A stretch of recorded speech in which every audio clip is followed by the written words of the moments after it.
and welcome to what is supposedly a film podcast where we supposedly talk about films. I'm Thomas Adams, and I'm joined with my good friend, Rachel Davies. Hey! And this week on the podcast, we are talking about Jurassic Park. Now, this is a classic. It came out in 1993. Quite an old film. It was pretty revolutionary for its time. You can't really talk about it without talking about the practical effects that they used. Mm-hmm. And the way they, did things. But also the CGI was supposedly a big thing. I don't know much about film history, so supposedly that's important. I don't think CGI was very developed in 1993. Yeah. But yeah, no, you're right. They used a good blend of CGI and practical effects, and it is renowned for its FX. When I was watching it, I was trying to spot when they used practical effects and when they used CGI. I was trying to tell them apart. I'm not very good at it. Most of the times that there are most of the times they use practical effects is when there's just like a bust, like just the top, like the head of a dinosaur or something. Mm-hmm. There's one bit where they're in the kitchen and the Velociraptor's at the window. Yeah. Doing its claw at the window. That's all practical. That's a puppet.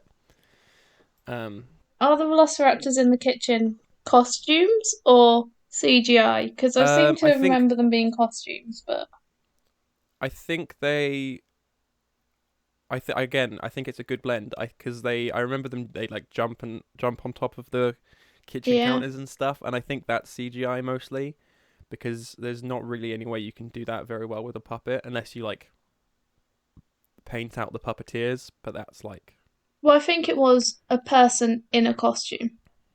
Maybe.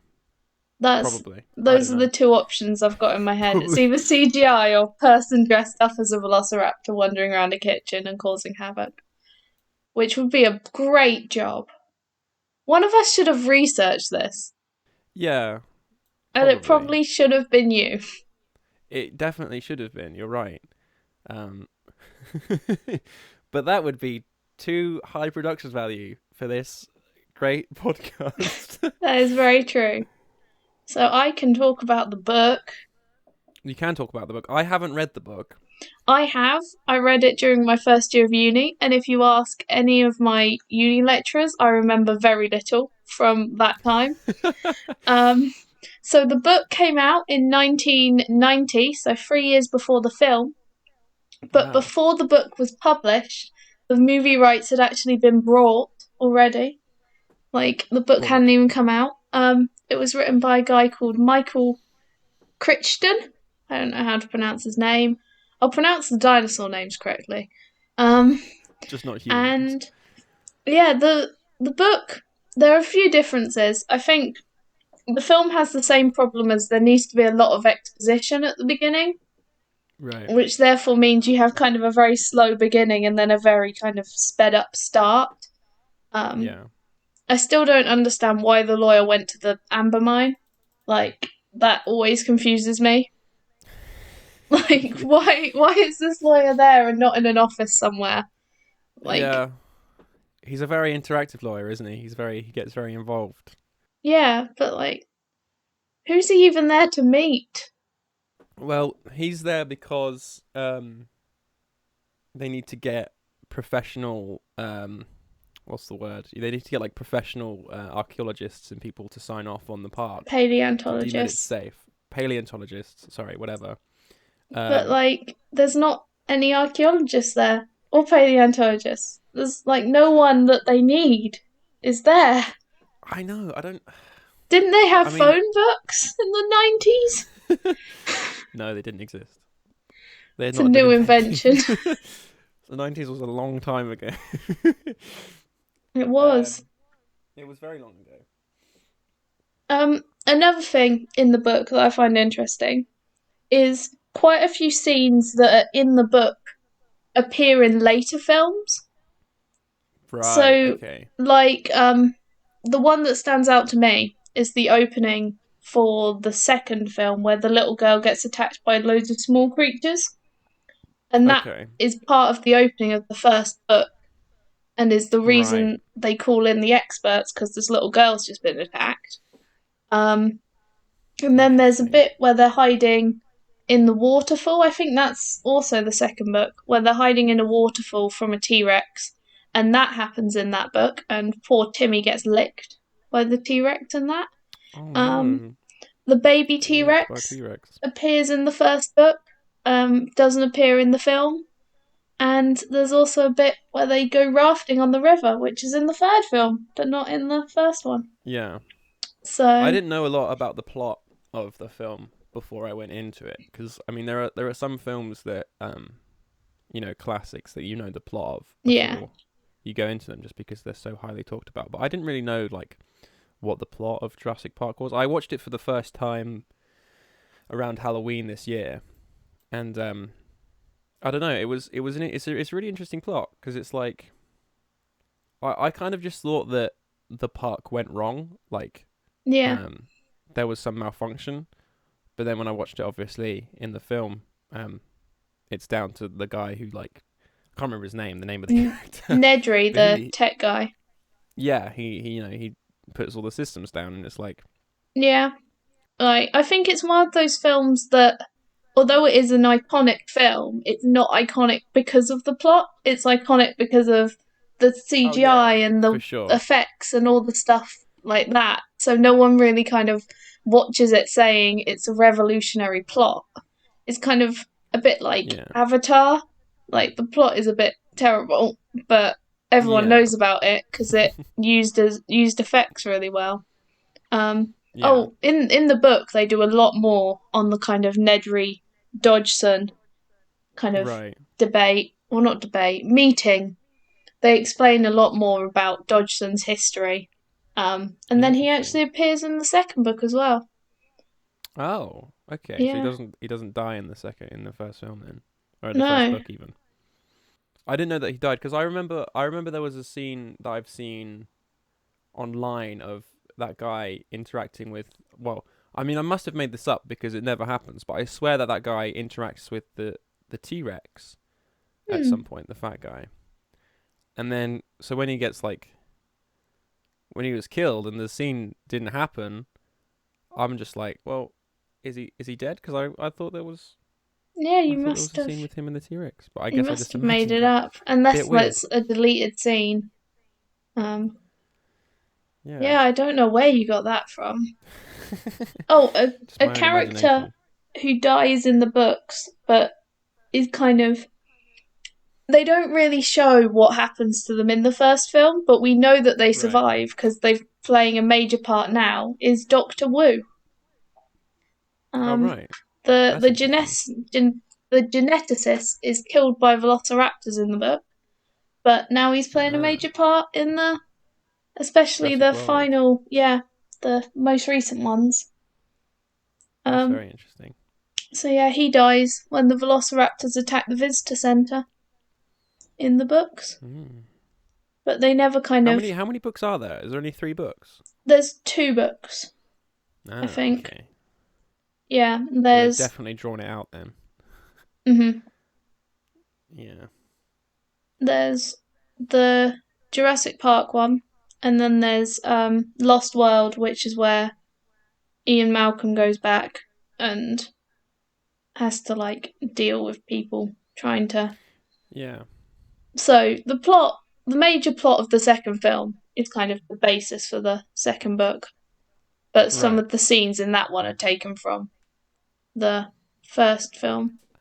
I thought the arc with what was the main guy called? Ian Malcolm.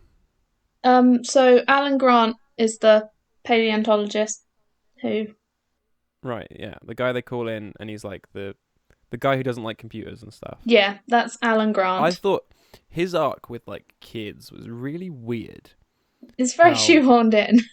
it's very shoehorned in, and it's like the fact he just really takes to this other guy's grandkids is really strange. And then the ending scene, he's in the helicopter and they're all like resting on him like they're his own Yeah. kids. It's like, this is really strange. What's gonna what's gonna happen with this now? Because They're not his kids. Yeah, So you never see them interact again.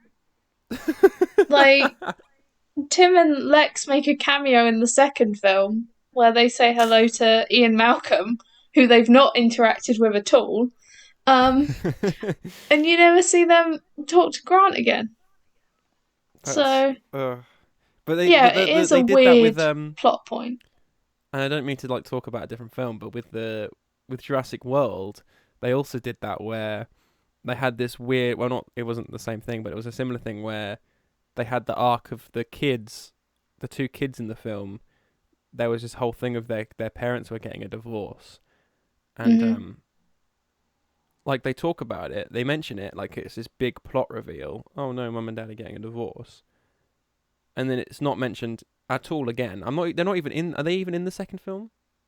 They're not. No. They're not even in the and it's not mentioned ever again. And it's not even like a relevant to the plot. It's just like a sad fact that they reveal. Like it should be crucial to the plot. It's really strange. I think they're more doing it so they have a legitimate reason as to why the parents would send their kids away to someone so irresponsible with children as Claire. To a park that previously just completely fell to the Yeah. ground. Like, I think it's meant to be a kind of, we know Claire is not good with kids, but we are not dealing with this situation with Wait, our children so about. in the film, in the first Jurassic Park, Yes. the whole plot is based around the fact that what's his face, the main old dude who made the park needs to Richard get Hammond. Yeah, he needs. Wait, what? That's the Richard guy's Hammond. name. Not Richard Hammond, sorry. Richard Attenborough's the guy who plays him. John Richard Hammond. Hammond. John Hammond. I'm sorry. The actor's name is also Richard. That's where I was getting confused. Richard Hammond. Okay, John Hammond. Jeremy Clarkson and James May were also there. James May No. didn't manage to outrun the T-Rex. Of course he wouldn't. Okay, Captain Slow. anyway. John Hammond. Anyway, That dude. the whole plot of the first film was based around the fact that this guy needed permission. He was trying to get permission for this island, otherwise, like investors and lawyers and stuff wouldn't sign off on it because it's a dangerous place. Yeah. And then That in is the Jurassic plot. World, they just have the park, and like Yes. they've just skipped over literally like the main plot point for the first film. They've just skipped over that whole thing of getting permission. And I don't know. I don't know if that's like. I don't know. I don't know if that's a bad thing or if they just decided that that's like, we'll just go somewhere else with that plot direction. Because I mean, if they made a whole film about it, you'd think that it's a pretty important subject. Yeah. So for them just to kind of skip over it is a bit like, okay. I think they're just pretending by that point they've managed to work out how to get permission. I don't know how, considering that in like the previous few films there is dinosaurs escape on the island, attack people, then dinosaurs escape from a boat and attack people, and then child crash lands on island and gets attacked by dinosaurs. Like, I don't know who is the health and safety officer there, but they must be working so hard. Well, again, it's that lawyer dude, isn't it? He just gets eaten by the T-Rex. Gennaro. He's on the toilet or something, and he just gets Yeah. eaten by the T-Rex. Yeah, it's an interesting thing to think about. I think I'm not a big fan of the Jurassic World films, especially What? compared to the Jurassic Park films. Yeah, I think the Jurassic Park films are more kind of like, we're going to make a film that's meant to open up the discussion of like science and whether or not science should kind of take these steps, and then we're going to kind of sprinkle monster movie definitely. stuff on top. Whereas the Yeah. Jurassic World films are very much like, we want to make a monster movie and then we'll sprinkle science on top. And Yeah. it's just kind of I mean, shoehorned in. I think the first Jurassic World film was literally just asking the same questions about morality and scientific morality and Yeah. all But I this, but think they just did it worse. I think it was allowed to ask those questions again, considering they were kind of like the first time around it was, should we be allowed to bring back extinct creatures? Like, should we use this technology when we're not ready for it, sort of thing? Whereas the question in kind of Jurassic World was more like, should we be using this technology simply to kind of make money and enhance visitor Yeah. experience? Well, yeah, that's another thing is that the whole film was based around, um, I guess how humans have a tendency to send things in that direction of profit. Mm, Because again, like the whole plot was getting scientists there to sign off on the island so that they could bring people in to make a profit. And then the reason the island failed was because the guy was selling the what was it, the DNA or something on the eggs yeah. to get profit. So it's like, And also, Hammond was cutting corners. yeah, and it really does spoil major scientific discoveries or not necessarily discoveries, but I guess advancements, Yeah, because people just want to you know cut corners and make money, make money. it's very It's true. it's also quite a sad film. It is a It bit sad. going from the perspective of Hammond, where he's all like, he's made this awesome scientific discovery, and he wants to make a park for people to come and enjoy these amazing creatures. And all through the film, they're talking about there's all these scenes that are like, oh, dinosaurs are beautiful, amazing creatures, like when they're in the tree and that. I can't remember the name of the dinosaur, the one with the really long neck. The Brachiosaurus. The Brachiosaurus comes and like starts feeding on the leaves, and it's this whole moment of, oh, dinosaurs are beautiful, and they have lots of moments like that. And he just wanted a park for people to appreciate dinosaurs, and then it was ruined. And then there's that scene at the end where he's all like, it could have been great, and it's really I, sad.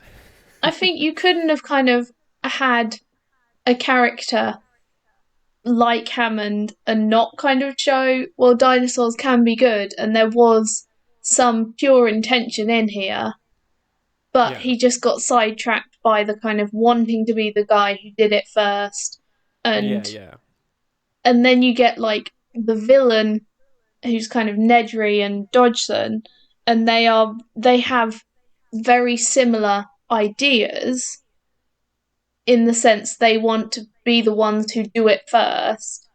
Well, yeah. Dodgson more want to be the ones who can kind of release the dinosaurs first and like make the money from them, but Mm. they kind of don't really. You never see them have those moments with the dinosaurs. So it does kind Yeah, of have both have very similar plans and intentions, but one has to be painted as not exactly a hero, but a good person. So, like, it is sad on Hammond's account. it also did a good thing of the whole, the your enemies are like not going to be in the place you expect, because obviously it did kind of set up this thing of, um again, going back to the fact that they needed people to approve of the park. Mm-hmm. It did set up this thing of, well, they're not going to approve, or people are going to come in and sabotage it, and this kind of thing. Um, but then it wasn't anyone who was proactively trying to sabotage necessarily the park. Yeah, I don't think I don't think what's his face was trying to sabotage the park. He was trying to get a profit, and um, in the process, he, you know, ended up sabotaging the park and yeah. ruining it. I don't think that was his intention at all. Well, Um, like, and he was one of the closest people in the team, or like one of the most important people in the team to setting up the park. And it's that whole thing of, you know, in that kind of situation, your enemies or the people who are going to.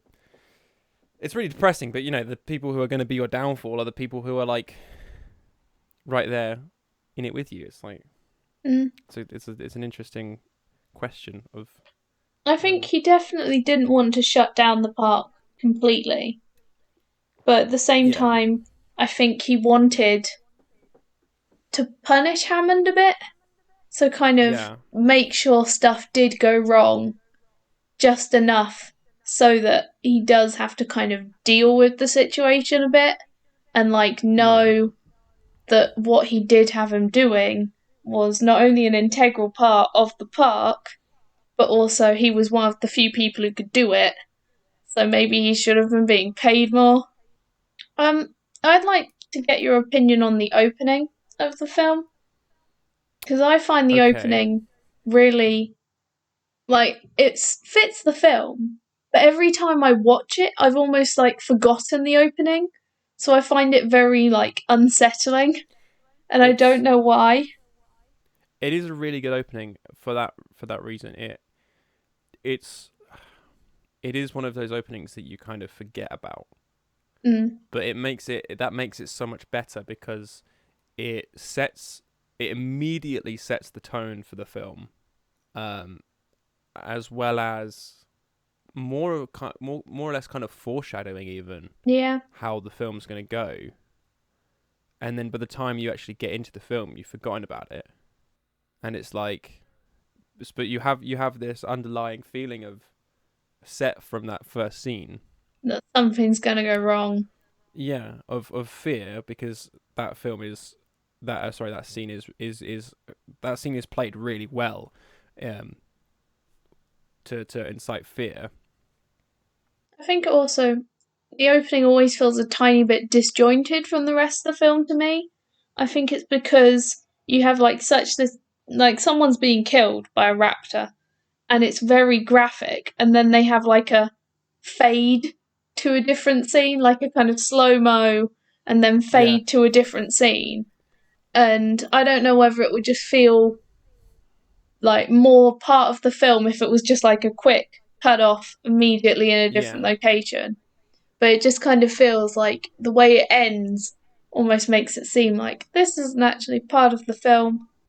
I think it's almost as if it's showing the park as the park is presented toward the end of the film, Yeah, because obviously you open with this shot and it's showing that they're dealing with something dangerous and it's scary, and then someone dies, and it's a scary scene, and it's dark and everything, and it's raining, and it's a scary place to be, it's a dangerous place to be, and then you have this turnaround of this is a wonderful everything else in the place. park. Everything's Yeah, and they're great. presenting the park obviously to the people who are supposed to be approving of it, the people who are supposed to be what's the word?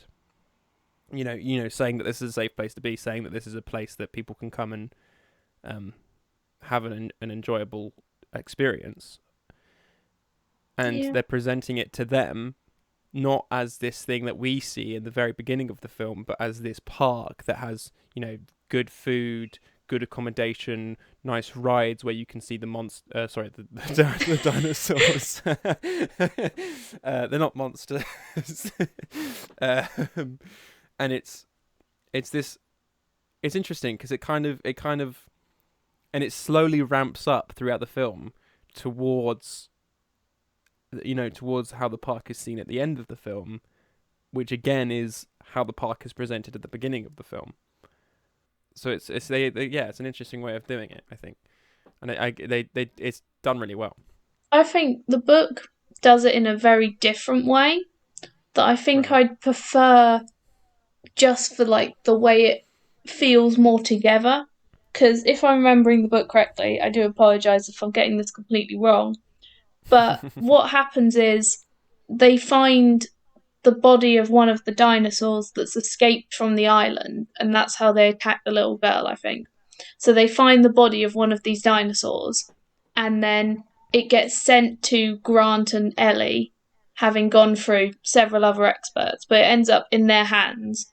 And then that's why Hammond chooses them, because they're the Mhm. ones who said, well, this is a dinosaur's body. This shouldn't be around. So they've always Yeah. kind of got this like awareness that this thing is happening and there is a problem here in the sense that the Yeah. dinosaurs are being found off of the island, sort of thing. Like you get Yeah. Yeah. Yeah. more of a sense of this is destined to go wrong, and then it's trying Yeah, of Hammond trying to convince them, no, this is all right, this is a good thing, and then it kind of flips back, and everyone, like, you were right all along, this isn't safe. it's it is also really interesting because the film is like that very much in the sense that there's tons and tons of foreshadowing suggesting that it's going to go wrong. Um, what's his name? Um, Jeffrey Goldblum's character Yeah, is Ian constantly Malcolm. saying, yeah, it's constantly talking about chaos theory and how this whole thing is set to just go wrong. Um, and Sorry about my it's dog. it's interesting because uh, toward kind of the middle or like the earlier stages of the film, the first half, that they say that this place is dangerous, and they all come to the unanimous decision that it's not. They're not going to approve of the park. Yeah, Um, but they still go out to see the dinosaurs, and they still, they still go out and see all this stuff that they have presented to them. And well, it's interesting because I think. because Oh, go on. You that is continue. wait is that is in that order, isn't it? They Yeah, so they have the lunch and decide we don't approve, and then they go out on the tour. But I think the yeah reason they do that is because all of the problems that have kind of come up to them are very long term problems.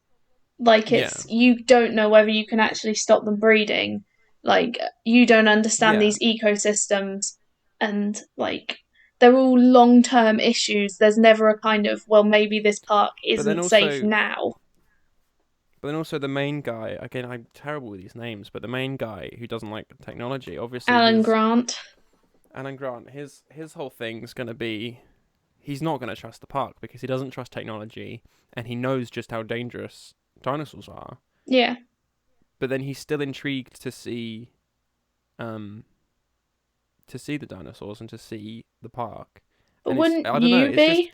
yeah, that's the thing. It's this interesting thing of they know that they've explicitly stated their disapproval of the safety and all this, and yet they still go out and they still. And I'm not saying that that's a bad thing. I'm not saying that I would obviously be the same, but it's just that kind of, I guess, exploration type thing in, I guess, human nature of we know it's dangerous, but we want to go and see it anyway, Yeah, that's very true. and you can't blame them for that at all. But it's I guess it's just done well. I don't know. It's a good thing to consider. What always shocks me, like watching it analytically, I noticed it in a big way, but before it, like when I first watched it, it shocked me. The fact that, like, life finds a way, which is this really iconic line, that kind of hints at the idea that the dinosaurs being able to breed is going to be this massive problem, but Yeah, it's not in the film. Like, I know it's kind of yeah, implied later on that life finds a way yeah, is yeah, just kind yeah. of life's going to escape, it's going to explode out. Um, but when I read the book, I was shocked that the dinosaurs being able to breed in the wild, and like the gender swap from the frogs, that plays a major part in the book, because there's this whole Right. storyline that these hyper intelligent raptors are going to escape from the island. And I think they have been escaping from the island in the book. Like, it's implied they've already gotten out. Um, Yeah.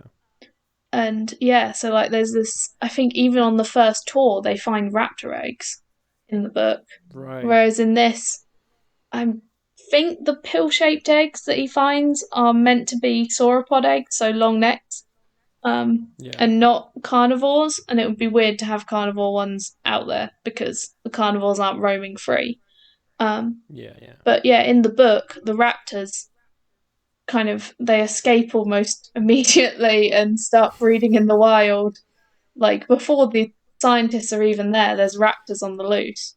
Oh Um, no, that's so not good. yeah, in the book, it's more kind of like there is still the Nedry plot line, with him kind of destroying the park, basically.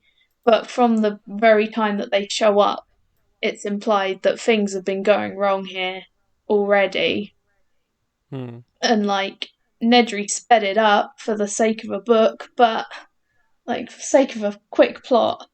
But like this was always going to happen. You were always going to lose control of this park because it is just too new and powerful, and you can't trust raptors.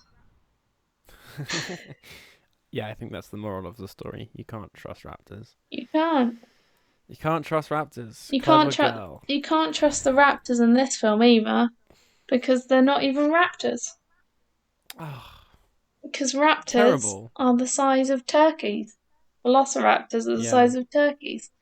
But it's clear they didn't know like a whole lot about dinosaurs. Yeah, it's very well because when they present the goat to the T-Rex, they say that it wants to hunt, that it's not just going to eat a goat that's there, but haven't they found that T-Rexes are actually scavengers? Yeah. So actually, it would just eat a goat. Well, I think the situation with the Velociraptors is that it's an easy word to say, because there is a dinosaur that was found by that point that's very similar to the Jurassic Park raptors. Deinonychus. That's the name of this dinosaur. Only that's very hard to say, whereas Velociraptor has the kind of, it has easy pronounceability, but also the connotations of speed, raptor, bird of prey, like got those big connotations of easy pronounce. I'm not sure if it's because of Jurassic Park, but I mean, when you say Velociraptor, it has that, as you say, those connotations of. Well, now it has those connotations of like fast moving animals that are dangerous and danger, essentially, like dangerous animals that you don't want to mess with. And I'm not sure if that's because of Jurassic Park or what Jurassic Park has kind of turned Velociraptors into, or if that's genuinely just, I don't know, something about the word Velociraptor. I think it's probably a bit of both. Like, it was probably picked because it's a cool word and an easy word to say. But at the same time, having this kind of version of Velociraptors, like, any time you put a Velociraptor in a film now, no one does the kind of, this is what an actual Velociraptor looks like. They're all like, we're going to make a Jurassic Park style Velociraptor.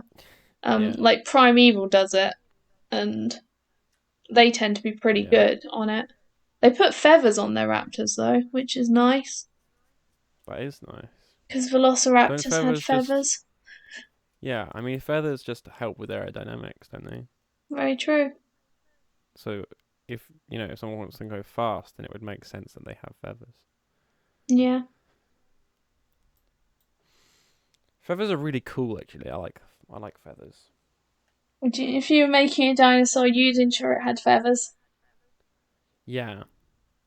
Well, I mean, I think flying dinosaurs. I think like a Velociraptor that flies.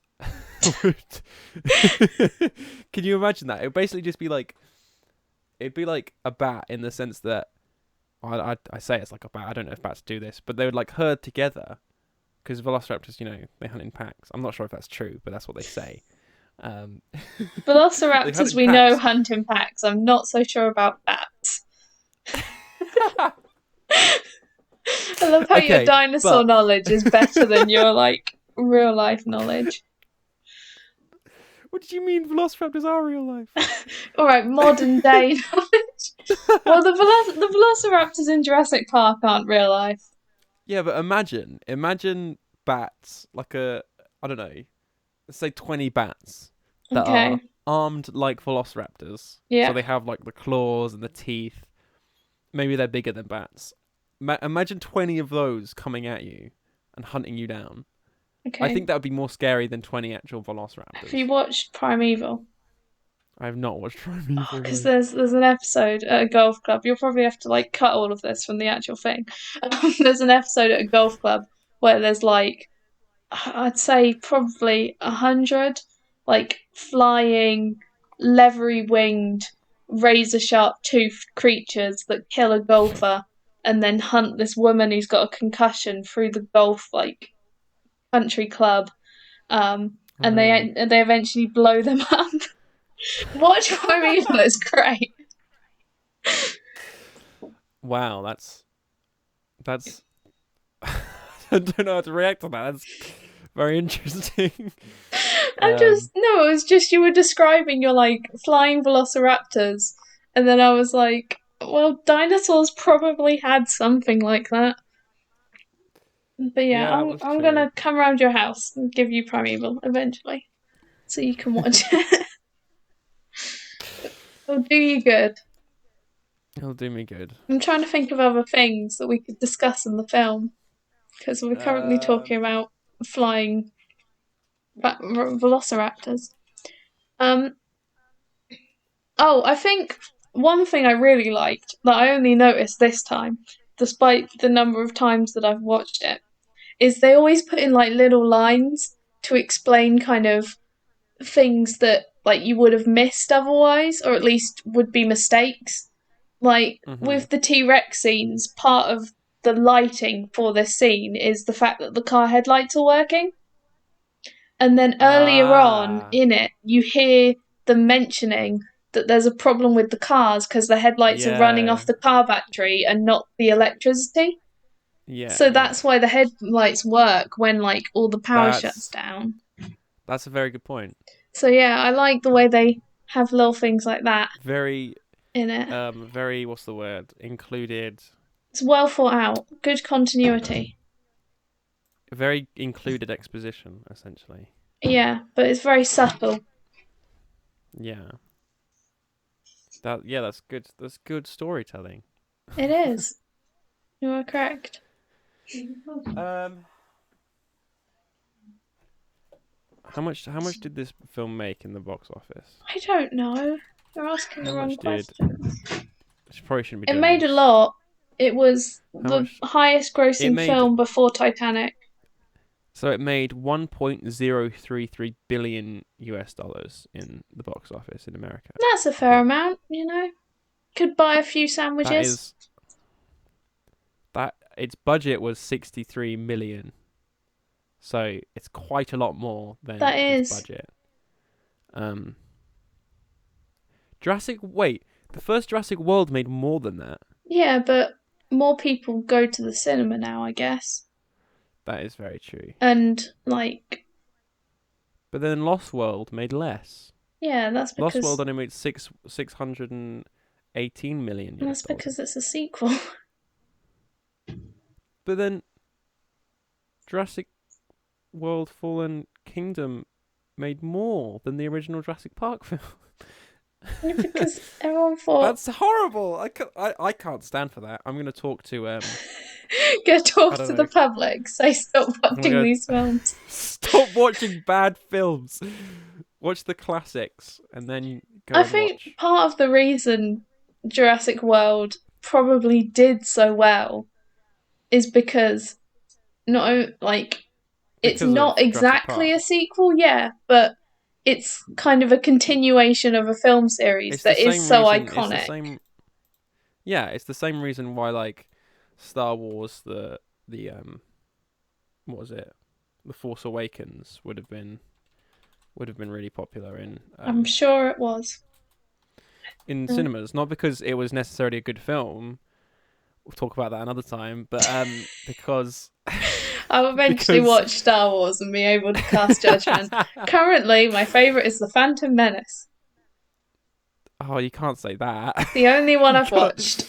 you can't say that like legally. You're not allowed to. I think you've just ended your film critic career. Like you can't. And I was so You're not. looking forward to it. Honestly though, I mean, it's interesting to see. Now we're getting into Star Wars. It's interesting to see Stop how. talking about other films, DJ. I mean, no, I will. It's interesting to see how the prequels have become so popular in the mainstream in the past few years because when I was much younger, there was this whole stigma of the prequels suck and they are the worst Star Wars films, and now later on, the majority of people are saying the prequels are really good or even better than the originals, and actually the sequels really suck. And it's literally the same thing as what happened with when the prequels came out. Like with yeah. I think the one issue I know about Star Wars as an outsider, just kind of knowing vague plots of them, the plot of the prequels is a much more compelling one than the plot of the Yeah. previous ones. It's just that because so many films have come out between them, the compelling plot of the prequels is still a very cliche plot, whereas Yeah. the originals seems a bit boring, if I'm honest with you. Yeah. This is why I'm not going to be accepted as a Star Wars fan. Like, we're recording all this, I'm just going to get disowned. Oh man. So Star Wars: The Force Awakens made literally twice as much as Jurassic Park, the original Also, Jurassic Park have film. you adjusted for inflation on your little I box have office not. figures? Because that could be a major thing that we're forgetting to do. I'm gonna Jurassic Park 1.3033 USD billion USD. Sorry, not 1. Make 1.033 US dollars. How would I that? could make a That wouldn't film even that could work. earn more than that. A price of a ticket would be is more than that. Like one admission ticket. What am I typing? You were In looking. 1993 to now.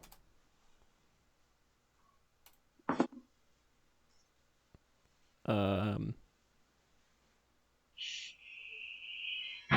See, most film podcasts have done I this do not before. understand money. I don't. I'm just being shown graphs. And I don't know what I'm looking at. If I type I just something, want it's going to come up. like a good.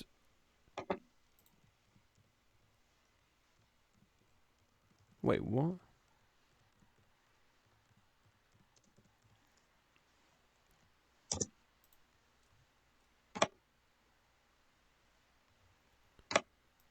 I want it 1. Okay, how much was it? 1.85%. It was. Hold on. I think. Am I reading this right? So the original film, the original Jurassic Park film, made 1.033 billion US dollars.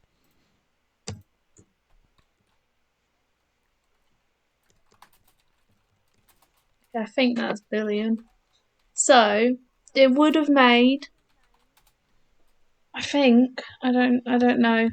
18.83 billion now. I think if we adjust for inflation Right. in US dollars, That's a lot that is a more. lot of money. That's a lot of. I mean, 1.033 is a lot of money. That is. uh, I wouldn't mind it. I would not mind that money. Although when you think about how many directions that has to go, True. that's yeah, it's not gonna be So, too what was much. your favourite dinosaur from Jurassic Park? My favourite dinosaur from Jurassic And not Park. like favourite as in, oh, I've liked this one since I was a kid. Favourite one as I in, they like. portray it really well, or I love this scene that it's in. Oh, well, I don't know if they portrayed any of them really well. I think our previous discussion about how terribly they Yeah, but portrayed the like, Velociraptors would kind of the one that was the negate. most fun to watch. Probably the one with like the neck fan thing where it like came out and like spat on the guy. I don't know how to pronounce that one. But I know which one you're talking about. The one that kills Nedry. Alan. Its name is Alan. The name isn't Alan. Alan's the main character. It's also the dinosaur that kills Nedry. It is the dinosaur that Um, kills Nedry. I also like the Triceratops question mark that That's they the ill one. Dilophosaurus. Uh, the But Triceratops is the ill one that they have to look yeah, after. I like that scene because it's interesting because the girl's like, these are all Jurassic herbs that you can use to cure this dinosaur. See, they And deleted it's like, the explanation of why that dinosaur's ill. oh, Like, you can find it what's the out. explanation? So the explanation is that dinosaurs, the way they aid digestion of food is they'd swallow rocks. So that would grind up leaves that they'd Oh, eaten and help them digest it. And that's really interesting. they believe that it would take about 6 weeks for them to smooth down the rocks too much for them to be useful. So then they'd throw them up and then eat more rocks. And Hmm. the explanation they give for the Triceratops being ill is that it's eating that West Indian lilac plant, the one that they thought might have been poisoning it, but it only eats it once every 6 weeks when it's actually purposefully eating rocks.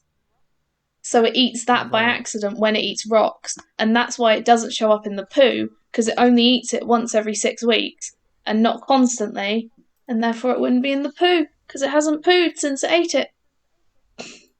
That's very interesting. So yeah, that's the explanation. But they don't include that in the actual film. They just pretend that Triceratops is either abandoned or miraculously cured. You never hear anything about it again. I hope it's okay. It'll turn up in the next Jurassic World Oh, film. I hope it It will come does. in and it will have a chat with the T-Rex like the Velociraptor did in the first film. Just gonna have a little combo. I didn't like that when the Velociraptor and the T-Rex work together, What in Jurassic and then World? there's just that scene where they look at each other and they kind of like nod. Well, they don't nod, but they kind of are like they just stare at each other, and it's like this weird cohesion, and it's like, Like the scientist in me hates it, but the but the like storyteller. yeah, the storyteller and the person with childish glee in me was doing backflips when the T Rex and the See, I Velociraptor hated it. were I together. as a as a film person, as a As a storyteller, I hated Scrooge, it. I'm not a Scrooge. I'm just as a critical of bad Grouch, of. I just don't like overtly. What's the word? ex machina friendships. The friendship is the ex machina. And there's nothing wrong with that. Yeah, no, you're right. There isn't. It's just a funny concept.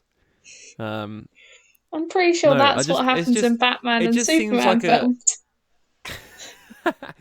It just seems like an easy scapegoat. Like, yeah, they're friends now.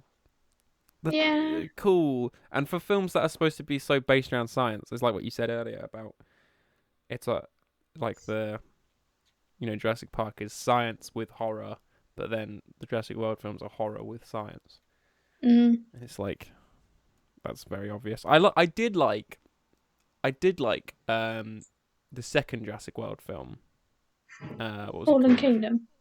Fallen Kingdom, because it was a very different Feel to setup. any beforehand. Yeah. It was kind of exploring another area of why Jurassic Park and Jurassic World, and the whole concept of bringing dinosaurs back is not a good thing. Mm-hmm.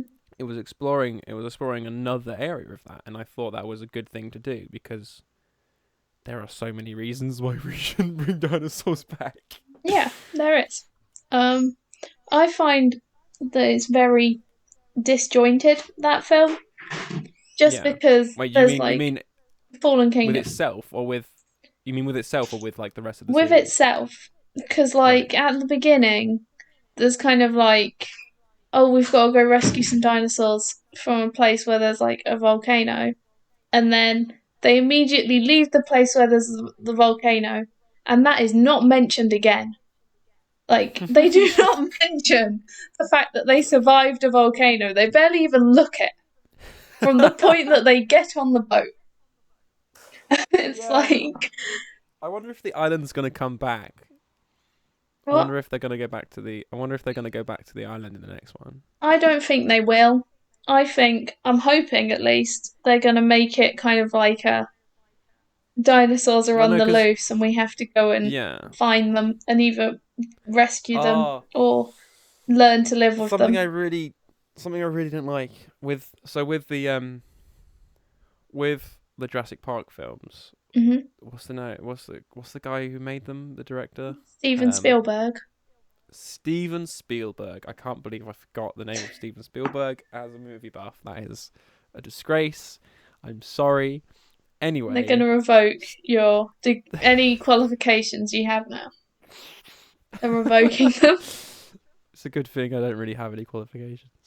Uh, anyway, so Steven Spielberg put at the end of like I think pretty much I haven't seen all of them, but from what I've heard, at the end of all the films, there's this reference to Darwinism with birds flying. Like hmm that's a reference to Darwinism, and in Fallen Kingdom, um, they do that again, but it's with velociraptors. Sorry, with pterodactyls.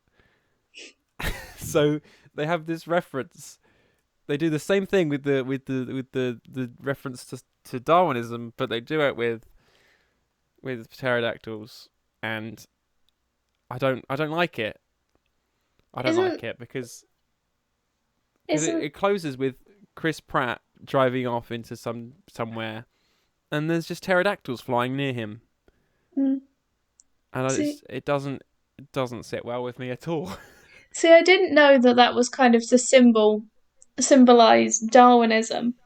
But isn't there a bit in like Jurassic World or one of the films where the birds are flying, like pterodactyls or prehistoric birds are flying away from the island, and then a helicopter of armed soldiers shoots one of them? Like, I can't remember which film that's from, but if that's Darwinism that's being symbolised there, that's so much better. No, but if you think about it, that's exactly what the film is saying. Yeah, It's Darwinism, and humans are just shooting it by making dinosaurs. So yeah, just it's getting rid of just natural selection and evolution. like I always thought it was a funny little bit because I was like, oh look, that's a reference to the first film where he stares at the birds from the helicopter, and then I was like, oh wait a second, now it's a symbol of genetic power and how we're destroying Literally, evolution. you could literally sum up the films with that one scene of birds flying and then humans just shooting it. Like, I can't remember which film it's from. It's one of those films, I'm sure. I think it's Jurassic if that's a World. real thing, I'm very happy about that. I hope that they chose to put that in there because of that reason. That's so good. So so what would you rate the film out of 10? Out of 10, I Out of think I'd 10. give it a solid 7.5 because I love it. It's a great film, but like we said before, it's not kind of got a very remarkable plot, Yeah. and like it's a film that appeals to me because I love dinosaurs and I love science Mhm. and I love all of that stuff. But like if it wasn't for the CGI or the like just brilliant effects, probably wouldn't be that memorable. As much Yeah, as I I get love what you it, mean. don't hate me. I love it.